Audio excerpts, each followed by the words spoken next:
greatest interview the land has ever seen. Oh, you damn right about that. We have got Ellen's soon-to-be best friend. We've got the pure one. We've got the kind of funny co-founder. We've got the man himself. We've got Tim Gettys. Let's Tim host. Thank you very much for having me, man. I like your shirt. Thank you. Look at that. It's a little bit of a trip down memory lane. I see this into the Mario Kart 8 theme song just gets stuck in my head. Yeah. Don't get me started on the delay from Mario Kart not being the Switch launch title. Here's the thing. I think strategically it's a good idea because you need time to play Zelda, and it's it's a month after.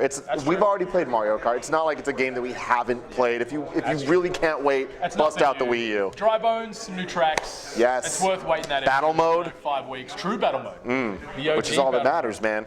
So, you're here in Australia. I am. You finally got a passport. I did. Before 30, which is a good thing. Oh, yeah. I still got a couple years there. In the world. So, what's your first impressions here in Australia, being in the foreign land, the land down under? My first impressions are it is not nearly as different as I thought it would be, which makes all the little different things seem crazy. Yeah. So like, for example, this place looks and feels just like Seattle. Yeah. So when I go to PAX Prime, I'm here and I'm like, oh, this feels the same, right? However, cars driving on the other side. There's some cars here. There's some shit you've never seen before. It's like half normal car, but the back of it's like a pickup truck. Yeah. And I'm like, what the hell is Utes? We don't got that shit. We don't got that shit. Utility vehicles for out there that aren't aware. Yeah.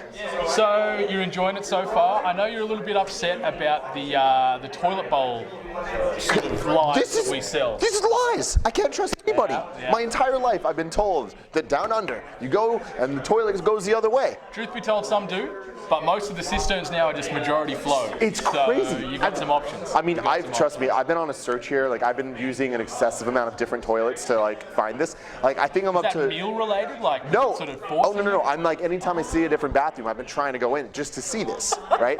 And I've been going in, and all these damn toilets. I think I'm up to like 12 now. They do this like all around flush, and they just suck it down. Which like, I don't want to go too graphic, but like, we need these back home. I can use that for functionality. You get no friends left behind on the bowl. You know, it's so awesome. Straight in, straight out. And then I'm getting a lot of tweets that are like, oh, but if you fill your sink up, you can see the water go down like when it goes down because the Coriolis effect. No, you can't. At least not in my hotel, Swiss Hotel or whatever it is. You'd never trust the Swiss. It's the same thing. I filled the sink up. That's where all those bank accounts are, you know. They're dodgy. So I filled my hotel bathroom sink up. Yeah. And then I was like sitting there just watching because this is the type of life that I live, and it just ends with from all angles just going. And I'm like. Maximizing the water usage. So you're here at RTX. You've just celebrated the 2nd year anniversary of Yes, we did. January 5th, kind of funny day. Kind of funny day. We now have a national holiday. Oh my God, it's an international holiday. Yeah. We're You know what I trying mean? to replicate it over here, but we've got Australia Day a few weeks after, so it's hard to sort of get two in quick succession. Yeah, I get it.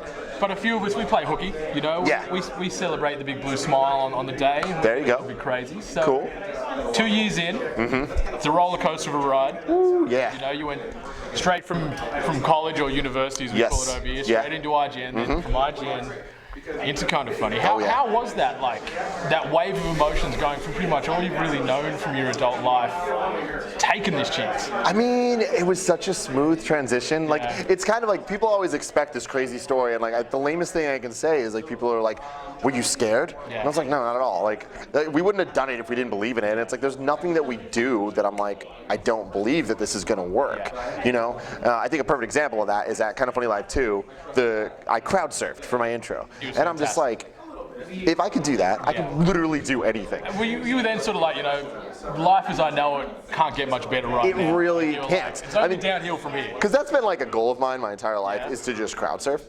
But then when I had the idea, I was like, I'm going to crowd surf to the stage. I'm like, no one's ever done that before. From behind everybody, the intro crowd surf, like, come on. But I was like, I don't know if it's going to work, but I'm like, you know what, I think it will. So I was like, if I get on Kevin's shoulders, you know, I don't know what this is, but whatever, and I go in and he drops me onto the people, I think we'll be good. So then I tell all the guys, and they're all like, I don't know, I don't think it's gonna work. They doubted it. You know, Nick more than anybody. Nick doubted it, but I talked to a bunch of people, and even Bernie Burns was like, I hope it works. I hope it works. You gotta have hope. Yeah, you know? you do. And I did, and it worked. Don't worry about science. It's all about the hope. Yes. It's all about the hope. And my entrance for Kind of Funny Live 3, if it is anything what I think it's going to be, it's unnecessarily epic. Can you spill any beans on Kind of Funny Live 3? Unfortunately, can you give us anything? I will give you everything I can. Oh, okay. But I'll take that. That's not much. So here's the deal. We are talking to a venue right now. Yeah. We have a date in mind. It's not the convention center here by chance, is it? It's in. I can tell you, it's in San Francisco. It's in San Francisco for sure. The problem is doing a show of that caliber. It's different than all this stuff. Like Kind of Funny Live is a show. Yeah. It's a performance. There's rehearsals. It's ridiculous. The dancing segments. The singing segments. It's crazy. It's theater. Exactly. It's internet culture theater. We call it kind of like half concert, half circus, all stupid, you know? And that's kind of what it is. So it's going to be in San Francisco. We have a venue. We're trying to get it confirmed. We can't tell people, like, this is what it is, fly out to San Francisco until we know. So literally, it's in contract hell right now. If I was to say a month, could you sort of like cough if I'm... I mean, I can tell you that we are targeting early June. Okay. Yeah, like... All right. The summertime? Yes. But the problem is, until it's confirmed, I can't really say anything. But trust me, as soon as we know, as soon as the contract is signed, tickets are going to go on sale. It's going to be out there for everybody, and it's going to be a good time. You should be there. I want to see all of you there. We could try.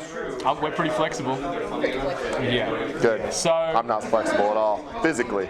So I wanted to ask you real quickly before we jump into a few sort of rapid questions. Love it. The whole Disney princess infatuation. Yeah. We know you're a big Disney guy. You found initial fame from the MySpace sort of big grand dating scene. Yes. You know the story. I appreciate that. You are White Hitch. You know. Wow. Okay. I'll take it. You know what? I really will take that as a compliment because I love you're right, man. The How to Ask a Girl Out series that I did back in my high school days, which has now turned into just a bunch of proposal videos. Yeah. I'm so proud of that stuff. Like, if you were to ask me, what am I most proud of in my life? Kind of Funny Live 2. And Kevin's proposal and my friend Curran's proposal, the Disney one that we did. It is fantastic. Like I share it to everybody. Thank you, and man. Anyone that's a Disney fan needs to see Yeah. it. So, who would you rate as your top 3 princesses from the Disney realm of all time? See, that's so hard because like the problem is now there's so many like, does Princess Leia count? Like, you know, things get really complicated. But I mean, let's go animated. If I'm just trying to keep it classic and just off the top of my head, Jasmine will always be #1 in my heart. Like, Aladdin is my favorite of the classic Disney movies, and she has so much sass. My favorite color is blue. Everything about it, I'm just like, Raja, I'm like, come on. It's just I'm sold. In terms of more modern stuff, like the scene of Elsa in Frozen when she's like, you know, getting her Ice Queen on and like her little dress changes, she does that little like strut outside. That did things to me that I didn't know my body was capable of. You just let it go. And I just let it go. Yeah. That was good. That was damn good. And then I want to give a shout out though to Rapunzel. Rapunzel does not get enough love. I think she'd be the best one to hang out with. You know. Except she'd sort of always be like this, you know, because realistically with that heavy hair. Yeah. Well, see, I'm talking pillow. about brunette Rapunzel, like at the end of the movie. Spoilers. Yes. Yeah. So have you always been a romantic? Has this been part of your DNA? Like, because you're a Cancer too, right? Oh yeah. June 30th. Yeah, you know. So we're always a little bit sweeter, always a little bit softer. Am I like to romantic? romanticize? I wouldn't necessarily say. I mean, I don't know. I'll let someone else tell me whether or not I'm romantic. I'm a producer.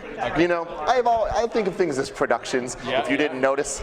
So it's like, I've always been about trying to evoke the emotion. So with proposal videos, I mean, I'm lucky enough that I grew up with all those people and I've known them for so long, so that I designed that stuff to make them feel as much love as they could possibly feel at that moment. And I think it comes across in the video, or videos at this point, so. Yeah. We're getting a bit light on time, so I'm just going to hit a couple of big ones. Can you tell us about your most embarrassing moment? Most embarrassing moment? I don't know. I'm such a dumbass, like, that it's hard to say. Embarrassing. I don't know. Nothing's popping in mind. What about if you're in the Fast and the Furious franchise? Oh, God. What car would you drive and what type of character would you play? I would want to be Han's apprentice. I want it to be like, hopefully after Fast 8, like maybe I want Fast and Furious 9, Tokyo Drift 2. and that would be a prequel to Tokyo Drift, just to make it even more complicated. The sort of Texan guy over there and everything. Yeah, I want to be like in between. You know what? Maybe I'd be the guy, because you know how Texan guy comes and saves the day, and like he learns from Han, and it's a good thing. I would be the guy before him that didn't quite make it. You know what I mean? The guy he couldn't shape. Yeah, he couldn't shape. Like, and I'm just kind of there. But okay, all right. We'll have to finish this up. We're getting the wrap up. As you know, I would talk to you for days though. This is fun. I like this a lot. There's been some pretty heavy debate over in the States. You know, you guys are going through some pretty serious things. Yeah, there's huge debates. Like, is Fast and Furious 7 better than 6? Is that what you're talking about? Pretty much. That's where I was leading towards. But one of the biggest things that's happening here in Australia is the debate over Shapes biscuits. Right? Oh, okay. So biscuits. That's what you call them? Yeah, biscuits. Cool. I don't know what you'd call them. Chips. Chips? Yeah. Crackers. Okay. Crackers. These would be crackers. I'd like to get your opinion. Okay. I'm going to get you to try the new and improved first. Get in here. New and improved. Oh my God, that's a lot of taste. This reminds me of what do we call them? Chicken and a biscuit back home. Yes. Okay. Big fan. Now we're going to go with the original, right? Because there was some debate. They've changed the flavor, they've changed the structure, and there's been a big blow up. I'm not going to tell you for which side just yet, but you know, your Australian reputation could live or die on these biscuits. I mean, here's the thing. Based on what you set up, I'm assuming people don't like the new one. Because they're like, why would you change it? Whatever. Y'all are fucking wrong. These new and improved are the jam and a half, man. The amount of flavor in this shit is overwhelming. It is intense. We might have to end it right here, man. That divides a nation. That's what I do. The only way I know how. We are building a Shapes wall right now, and we're going to have to end it here. I love it. Tim, it's been a pleasure. Thank you so much. I want to see you at Kind of Funny Life 3.